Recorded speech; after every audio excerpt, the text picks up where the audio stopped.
on time so I could be here a few minutes early. You know, because I know that's the responsible thing to do. There was no running. I can't really run all that well anyway.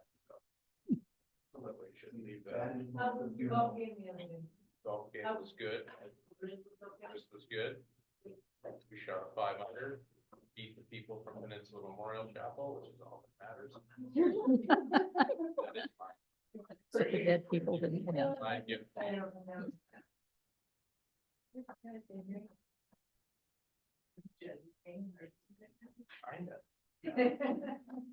Have you moved seats?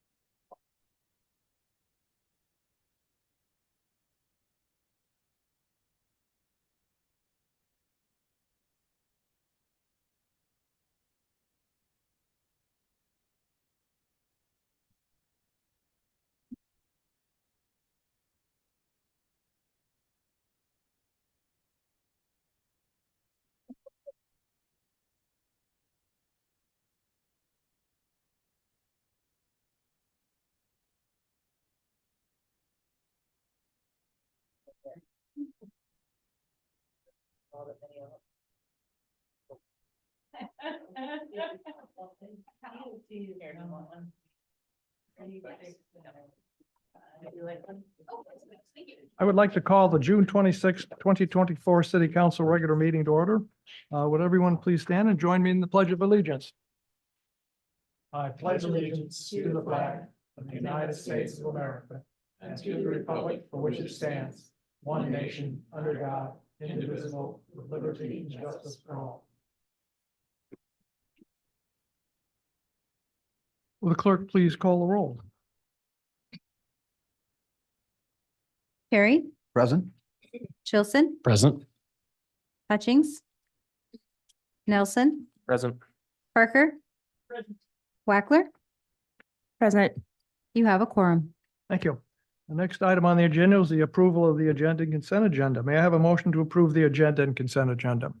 Mr. Carey, Thank you. I move we approve the agenda and the consent agenda. may I have a second, please? Thank you, Ms. Hutchings. Are there any changes to the agenda or consent agenda? Mr. Chilson, Mr. Mayor, I would move to amend the agenda by adding laydown resolution 2024-019, authorizing installation and corresponding expenditures for additional bike racks at Soldotna Creek Park, sponsored by Chilson, under new business resolutions, item 7-4.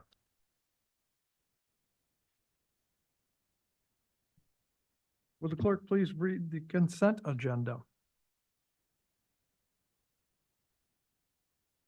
Did you? Yeah, did you want to get a second on that motion to amend? You did. Okay, thank you. Sorry, I didn't see that. June 26, 2024 council meeting minutes, ordinance 2024-024, approving the fiscal year 2025 capital budget and increasing estimated revenues and appropriations. Hang on. Yes.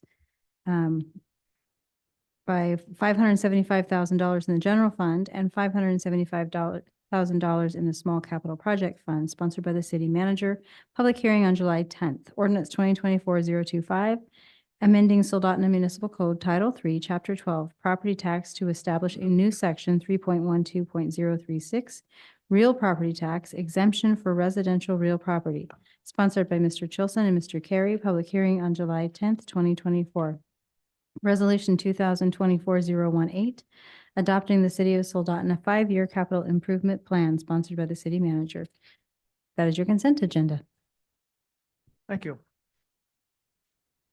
Are there any objections to adding resolution 2024-019 to the agenda? Seeing none, resolution 2024-019 is part of the agenda now. Are there any public comments and any of the items just read by the clerk on the consent agenda? I see no one here in the audience, and I see no one on Zoom. So moving right along. Having no one wishing to speak, the approval of the agenda and consent agenda is back before the council. Are there any council objections to approving the agenda and consent agenda? Seeing and hearing none, the agenda and consent agenda are approved by unanimous consent. Next item on the agenda is public comments and presentations. Are there any members from the public who would like to speak on any item not appearing on the agenda? For those appearing through Zoom, please raise your hand if you would like to comment. App users by pressing the raise your hand button, and phone participants by dialing *9 on your telephone. Anyone here in the audience wishing to speak on any item not appearing on the agenda?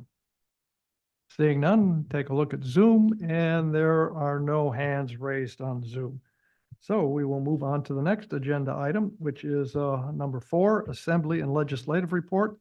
Are there any representatives from the borough or the state in attendance who would like to speak? For those participating through Zoom, please raise your hand if you would like to comment. App users by pressing the raise your hand button, and phone participants by dialing *9 on your telephone. And I see Mr. Ruffridge is here in the audience with us tonight, and I'm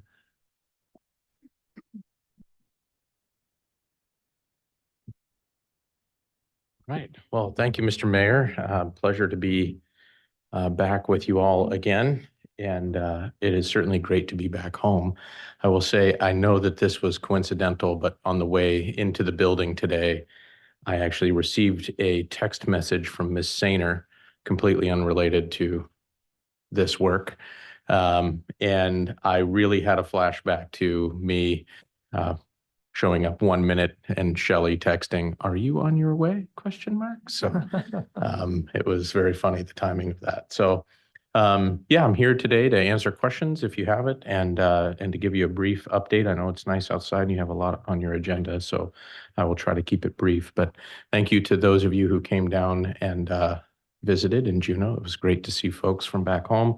Apologies that I was in and out for our meeting at especially in the evening time, but it was very good to see you guys in Juneau, and a pleasure to serve in Juneau for the last couple of years. And it's been a busy 2 years. The two topics that really I like to touch on outside of the budget process, which I will get to at the end, is the big items on our agenda were energy and education for the last 2 years. So on the education front, I did serve as the co-chair of House Education for the last 2 years. So a lot of things to learn, a lot of things to keep track of. And I was really proud of some of the things that we put forward as an office, and things that we were able to be a part of in general. I know one of the top items on the docket for the last 2 years was an increased education funding.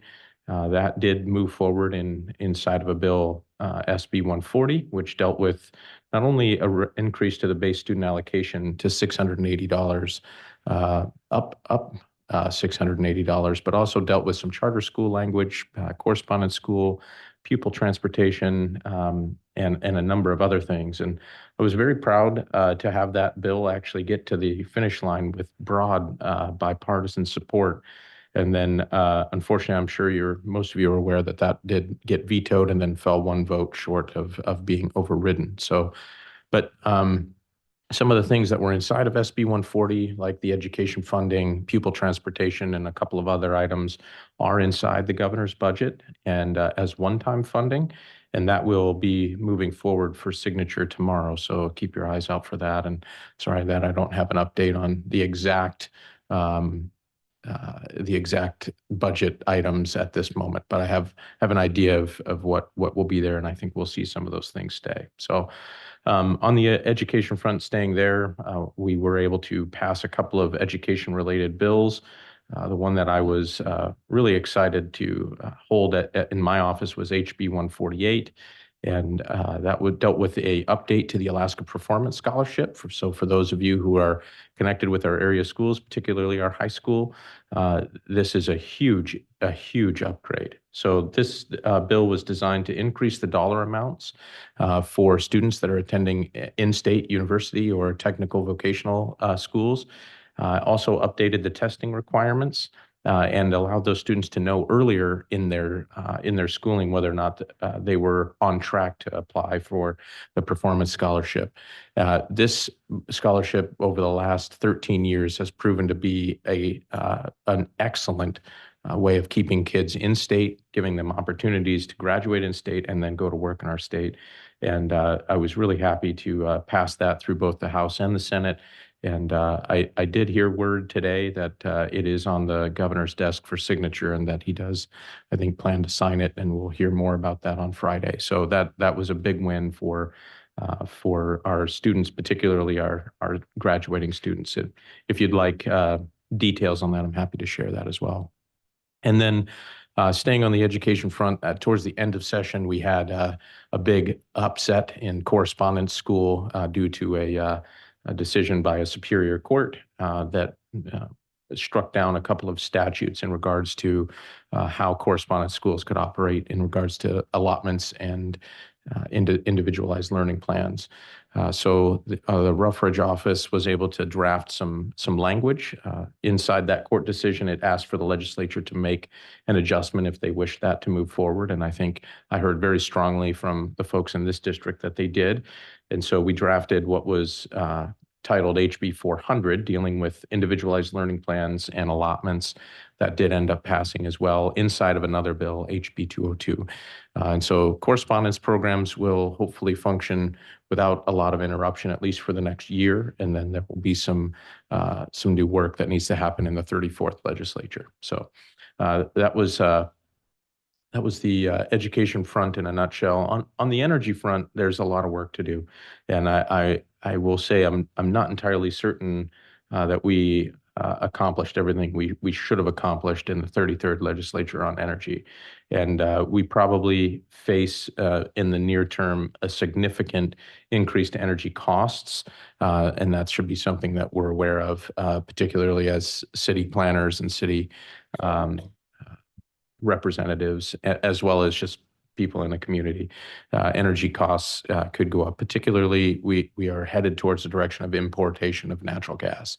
And that seems pretty clear from the time that I spent talking to producers, particularly in the Cook Inlet, as well as hearing about options for a pipeline seem a long way away as well. So, and we really were able to pass one significant piece of legislation, and that dealt with natural gas storage, which would allow SINGSA, which is our place where we store natural gas for the wintertime, to be expanded, as well as a new opportunity to take the Swanson River gas fields and also use those for storage during the winter as well. So that was a good bill there. And then one of the things that goes along with that is a bill regarding carbon sequestration, which is a requirement really for many of the oil and gas producers that want to come to the state and do business. They must be able to sequester carbon at some point. And that bill was HB 50, and that did make it to the finish line as well in this session. So quite a bit, I think, more work to be done in the energy sector and education sector as well. So, it's an ever moving target, I think, as you guys all well know, serving in the role that you do. And then lastly, I wanted to give an update on the budget. Budget was slated to be signed tomorrow, and I think still is slated to be signed tomorrow. It does include just over $1,600 PFD. It is a balanced budget. And I think that's a good thing to have a balanced budget. And we did not have to go into special session to do a balanced budget, which is good. It does include money for education. That is a one-time fund of $680, the equivalent of $680 BSA increase in the budget currently. On capital projects, there is some dollars in there. Actually, one of the projects I think I worked with Ms. Bauer, and thank you for your help on that, for sand storage here in Soldotna. That is in the capital budget, and I really hope to have good news tomorrow, specifically that remains in the budget, as well as some dollars for roads and road upgrades here in Soldotna and the greater Kenai. So. I really do appreciate each of you that have reached out to me, and I think we've had a great working relationship for the last 2 years, and certainly this is my hometown, and really care a lot about your opinions and thoughts, and appreciate the opportunity to represent you for the last 2 years as well, and looking forward to answering any of your questions that you might have. Any questions from the council?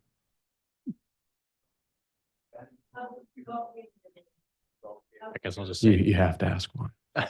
Not so much a question, just thanks for all you do and continuing to advocate for all the people that live here in Soldotna and the surrounding areas as well that benefit from the advancements we're doing with your help. So appreciate it. Thank you. Appreciate that very much. Is the capital budget up for signing tomorrow also? It is, yes, sir. Good. Thank you for all the hard work you did this year and the previous year.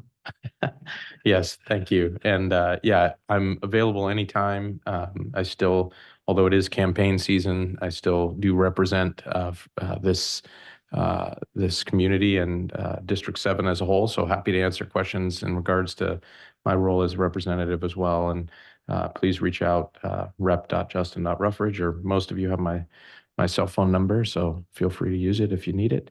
And I would love to stay for all of this excitement that's to come, but I do have the tournament of Soldotna Little League 9 and 10-year-olds beginning in 15 minutes. And we've coached them this far, so I'm gonna go coach them again. So thank you guys. Yeah, Hopefully that police officer isn't here for you. he might be. Maybe I'm late. Thank you, guys. All right, take care and good luck. Moving on to the next agenda item is public hearings. Ordinance 2024-022, amending the operating budget for fiscal year 2025 by adoption of the Mid-Biennium update to the fiscal 2024 and 2025 biannual operating budget, introduced by the city manager. May I have a motion to enact?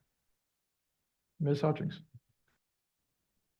I make a motion to enact ordinance 2024-022, amending the operating budget for the fiscal year 2025 by adoption of the mid-biennium update to the fiscal year 2024 and 2025 biannual operating budget by the city manager. May I have a second, please? Second. Thank you, Mr. Nelson. Report from the administration. Thank you, Mr. Mayor. In the packet, you've seen this materials before at the work session, and there are two changes that have been made since that timeframe that I wanted to highlight. One item is following the discussion, the council discussion regarding the senior center funding. That funding has been taken out. The second item is reclassification of the police officer positions, and I'll go through them. The police officer position from range 16 to 17. Police sergeant position from 19 to 20, and police lieutenant position from 21 to 22. And the reason for that is to remain competitive with other municipalities and to recruit, be able to recruit additional officers as well as retain our officers that we have now. There is a budgetary impact and increase in the amount of $76,000, just over $76,000 to the budget. Those are the two changes that have been made since you saw this document at the work session. And both the finance director and I are available for questions. Thank you. Are there any members of the public who wish to speak on this item? For those participating through Zoom, please raise your hand if you would like to comment. App users by pressing the raise your hand button, and phone participants by dialing *9 on your telephone. Anyone here in the audience wishing to speak on ordinance 2024-022? Seeing none, I'll take a look at Zoom, and there are no hands raised there. Having no one who wishes to speak, the item is back before the council. Are there any council comments? Vice Mayor Parker. Question for the city manager. So the reclassification of the positions at the police department, those will be effective July 1, correct? Yes, that is correct. All right, just wanted to make sure. Thank you. Any other comments from the council? Seeing none, I'm going to call for a roll call. Nelson, Yes. Chilson, Yes. Wackler, Yes. Hutchings, Yes. Carrie, Yes. Parker. Yes. You have 6 yes votes. Thank you. Ordinance 2024-022 passes on a 6-0 vote. Moving on to the next item is ordinance 2024-023, amending Soldotna Municipal Code, section 2.28.040, hiring procedures, enacting section and enacting section 2.28.045, recruitment and retention programs, introduced by the city manager. May I have a motion to enact? Mr. Nelson. I will move to enact ordinance 2024-023. May I have a second? Thank you, Ms. Hutchings. Report from the administration. Thank you, Mr. Mayor. This ordinance comes before you. There's some grammatical changes to this section, but those are very minor. But the biggest reason for the change, I moved the programs that you previously authorized, recruitment and reallocation assistance, to a new section, and also added within the section, this is the major change, is the retention bonus program.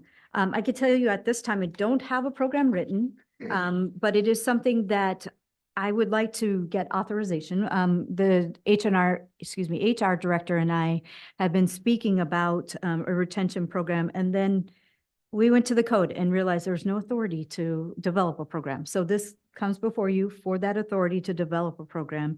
And at this time also, there isn't funding for it. So once the program is developed and fully developed, funding will come, a request for funding will come before you at that time. But this provides the authority to begin the process. Thank you. Are there any members of the public who wish to speak on this item? For those participating through Zoom, please raise your hand if you'd like to comment. App users by the raise your hand button, and phone participants by dialing *9 on your telephone. Anyone here in the audience wishing to speak on ordinance 2024-023? Seeing no one, I'll take a look at Zoom, and I see no hands raised there. Having no one wishing to speak on this item, it is back before the council. Are there any council comments? Mr. Chilson. I'm just trying to understand how this would potentially work. I'm, very familiar, of course, with hiring bonuses, but I've never heard of a retention bonus. Is this basically going to be like a cash payout to employees based on how long they've worked for the city of Soldotna, or how are those typically structured? Sure. Some of our conversations that's a mechanism, but there are others for, it could be written into, say, I don't know, employee contract after so many years of service, then there's a bonus. Or the bonus can be given and with a contract that the employee has to serve to a certain amount of time or has to repay. But it is based, at this moment in time, we've talked about based on years of service. We haven't found the right years of service for this type of retention bonus. And there's a lot of moving parts and pieces, but really in the step 1 of 10 phase of things. Mm. Does that answer your question? That gives me some direction with it. Thank you. Okay. Vice Mayor Parker. Thank you. As a follow-up to that question, just to clarify, other than the employees at the police department, all other city employees are at-will employees. So providing a retention bonus would be something easy to do with at-will employees, correct? It would be with at-will, yes, it would be. I believe that all of the department directors are all at-will, but the other employees are subject to our code within. There's a process within code for termination that makes them so they're not at will.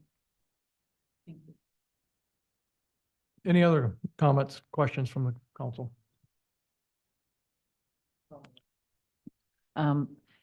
Since we made these changes quite a while ago, have there been any employees who have provided a referral and received monies through the employee referral program? I am looking to the finance director. I know that there have been, in speaking with the HR directors, employees that have referred other employees. I'm not quite sure if they've been paid for that or the process, through finance. But I do know, and that has been within the utilities department. Okay. Anything else from the council? Seeing none, we'll call for the vote on this. Hutchings, Yes. Chilson, Yes. Wackler, Yes. Nelson, Yes. Harry, Yes. Parker. Yes. You have 6 yes votes. Thank you. Ordinance 2024-023 passes on a 6-0 vote. Moving on to the next agenda item is new business, and we will have Resolution 2024-019 authorizing installation and corresponding expenditures for additional bike racks at Soldotna Creek Park, introduced by Mr. Chilson. May I have a motion to adopt? Thank you, Mr. Mayor. I would move to adopt resolution 2024-019. May I have a second, please? Mr. Nelson, thank you. Report from Mr. Chilson. Thank you, Mr. Mayor. I'll try to be somewhat brief on this tonight. It's been amazing to watch the continual growth of our park and all the activity down there year after year. But with that comes a problem, and I think it's a good problem to have, and that's capacity. If you go down there any large Wednesday evening, you see parking lots to the brim, people parking on the street and walking in. And I think because of that, we're starting to see an emerging trend of more people that are willing to bike or walk to these parks. My family and I have done this for the last couple of years, and it's been a great way to avoid traffic and just get out and see Soldotna. And I think that fits in line with our goal of trying to grow our city more towards being a walkable and bikeable friendly city. But again, you have to have bike racks to support those bikes coming in, because we got down there and we were trying to find a light pole we could chain our bikes to last week. And it just kind of hit me that we need more of these. So originally, because of the timing with the 5-year CIP, my intent was to propose an amendment to the CIP to have a small funding item for FY25 to cover these bike racks.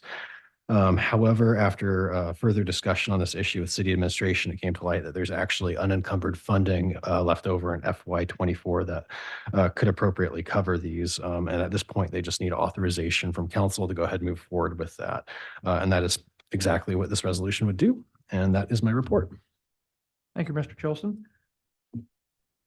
Are there any members of the public who wish to speak on this item? For those participating through Zoom, please raise your hand if you would like to comment. App users by pressing the raise your hand button, and phone participants by dialing *9 on your telephone. Anyone here in the chambers wishing to speak on resolution 2024-019? Seeing none, I'll take a look at Zoom, and I see no hands raised there. Any council comments? Any discussion? Any objections to resolution 2024-019? Seeing none, resolution 2024-019 passes on unanimous consent with no objections. Next item on the agenda is item 8, Mayor and Council's report. I'll be brief tonight. I have an airplane to catch here before too long. And we being the city manager and myself attended a meeting, was it Monday? Yep. With regards to the Sterling Safety Corridor. And it was a very, very informative and a very well thought out conversation amongst probably about 10, 12 people there. And listening to the Department of Transportation and their plans. It isn't a matter of flux. Some of the things they have talked about there. Well, one of the main things is the area between milepost 94 and 90, which is the last 4 miles coming into Soldotna, has the highest accident rate and major injuries and fatalities in that stretch of road, that 4 miles. That is one of the main safety concerns, is how to solve that issue. Some of the things that were talked about there were, of course, 4-lane divided, 4-lane or 5-lane with a turning lane in the center, 4-lane with a Jersey barrier and a turning lane at intersections. There's a discussion about a traffic signal at Mackey Lake Road. There's been discussion of lowering the speed limit at that point, or even maybe before that boundary, down to at least 45 miles an hour. Street lights been discussed, being street overhead lights to light up the roadway surface to avoid animals and everything else. Frontage roads, because that area in Soldotna is mainly a commercial zone. So there need to be some kind of access to that road to avoid U-turns and other things. They also mentioned that there's plans to have a bike trail walkway that would extend from Soldotna all the way out to Sterling. Kind of the projection was that this was going to happen hopefully in 2026. But we've heard those kind of discussions before. So there's the meeting tonight. They had one in Sterling last night. There was a meeting tonight here in Soldotna about it. There will be more planned for the fall, September, October timeframe to get more input. And hopefully they'll have some kind of a plan. But the biggest issue, of course, along that road is the access. There's many private driveways and many driveways going into businesses and stuff like that. So that's the big discussion. And that really is all I have. Like I said, I'll be gone for a week, but I'll be checking emails and text messages. Moving on to the next item. June 17th, 2024, Airport Commission meeting. Vice Mayor Parker. Thank you, Mayor Whitney. The Airport Commission did meet. It was a routine meeting, except for the discussion and getting a copy of the lease application for the State Division of Forestry.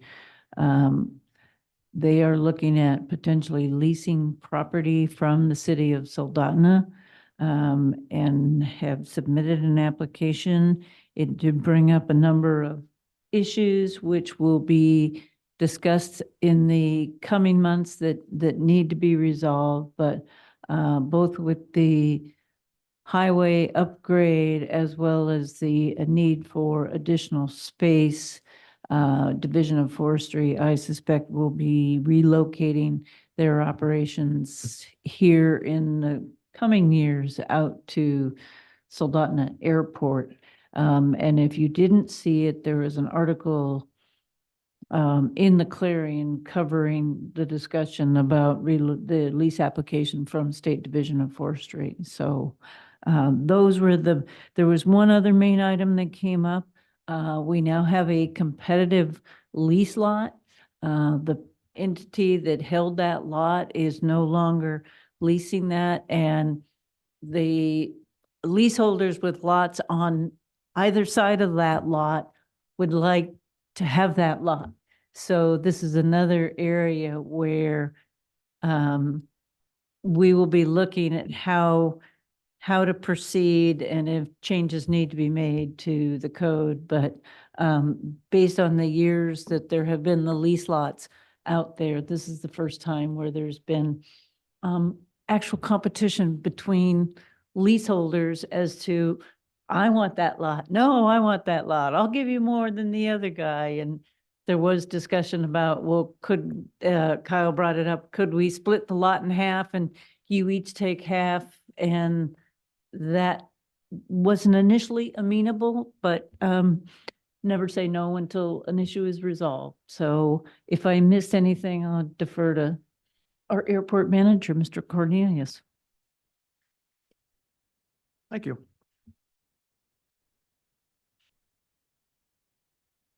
Next item on the agenda is item 9, City Manager's Report. Thank you, Mr. Mayor. I have a written report in the packet and a couple of items that I wanted to add. Kind of piggybacking on what Representative Ruffridge was speaking, energy. Today, I received information from our federal contacts regarding award of a grant.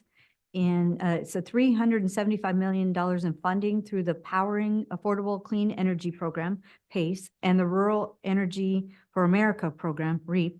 2 awards were made in Alaska, each $100 million, one to Fairbanks, Golden Valley Electric, and the other to HEA.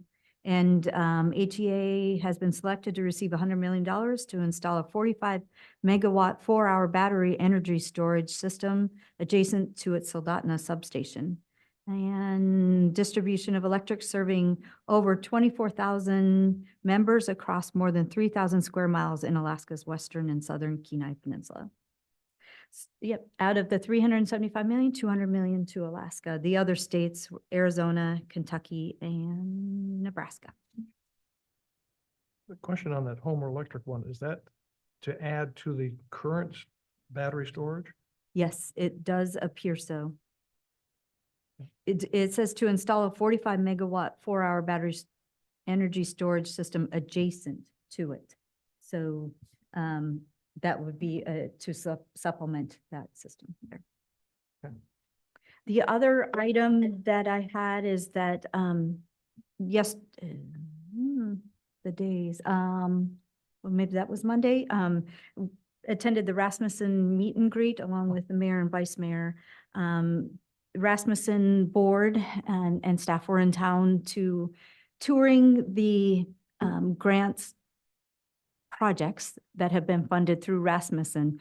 They did have a very brief stop at the field house, but, you know, watching the dirt probably. I believe it was more like a drive-by. Yes, yes, they did. You know, they didn't spend a lot of time there, but it was nice having them in town and nice meeting with them and thanking them for their grant as well. And of course, we will have them back in the future to have a reception once we open the field house, and of course, they'll be invited to that. I wanted to take a moment to thank you for your support of the programs for employee retention and recruitment. It is, in this hiring environment, as all of you are aware, it is difficult to both hire and retain. And we have part of this ordinance about the retention bonus. And again, it's not, the program hasn't been written yet, and there are a lot of ideas and thoughts on the table that will get expanded on, and some of them will go away because they don't make sense. But I just really felt it was very, very important to retain the staff that we have. The knowledge, as you know, the historical knowledge goes away when the employee leaves, and there's a hole there. There's a gap. And so thank you for your continued support. And I'm going to thank you on behalf of all of our employees for your continued support for all of us. And that's all I have unless there's any questions. Any questions for the city manager? And thank you for bringing up the Rasmussen Foundation. I slipped my mind. Okay, next item on the agenda is public comments. Members of the public will have 3 minutes to comment. Is there anyone from the public who wishes to comment? For those participating through Zoom, please raise your hand if you'd like to comment. App users by pressing the raise your hand button, and phone participants by dialing *9 on your telephone. Anyone here in the audience wishing to speak on any item under public comments? Seeing none, I'll take a look at Zoom, and there are no hands raised there. So we'll move on to the next agenda item, number 11, council comments. And we'll start with Ms. Wackler tonight. I don't have any comments today. Ms. Hutchings, Enjoy the sun. No comment. Mr. Nelson, No comments tonight. Mr. Carey, Vice Mayor Parker. I was at the Sterling Highway Safety Corridor meeting this evening, and it was very well attended for the 40 minutes that I was there.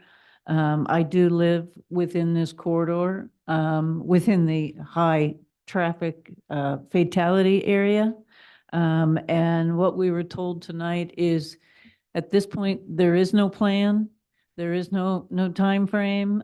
Maybe 2026, but based on what we're seeing with Juneau Creek bypass, that schedule getting bumped to 2032, I wouldn't be surprised to see this bumped to 2032. And the price tag went up tonight, and we were told it is now $100 million project. And I know it was previously advertised in the 85 to 90. So it's been around for a long time, and I suspect it's going to take a while to resolve. Mr. Chilson. No comments. Moving on to the next agenda item is executive sessions, and there is no reason for one. And last meeting announcements, July 3rd, 2024, Planning and Zoning Commission meeting at 5:30 p.m. And July 10th, 2024, City Council meeting at 6 p.m. And did you have something to add, City Manager? My apologies for this. It just popped into my mind when you stated that, and I'm going to pull up the information. So I'm correct.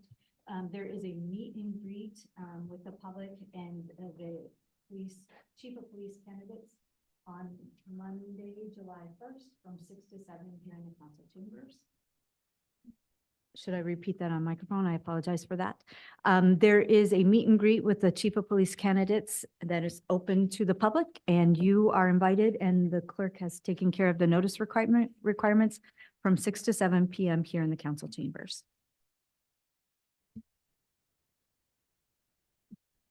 Seeing no other items on the agenda, we are adjourned.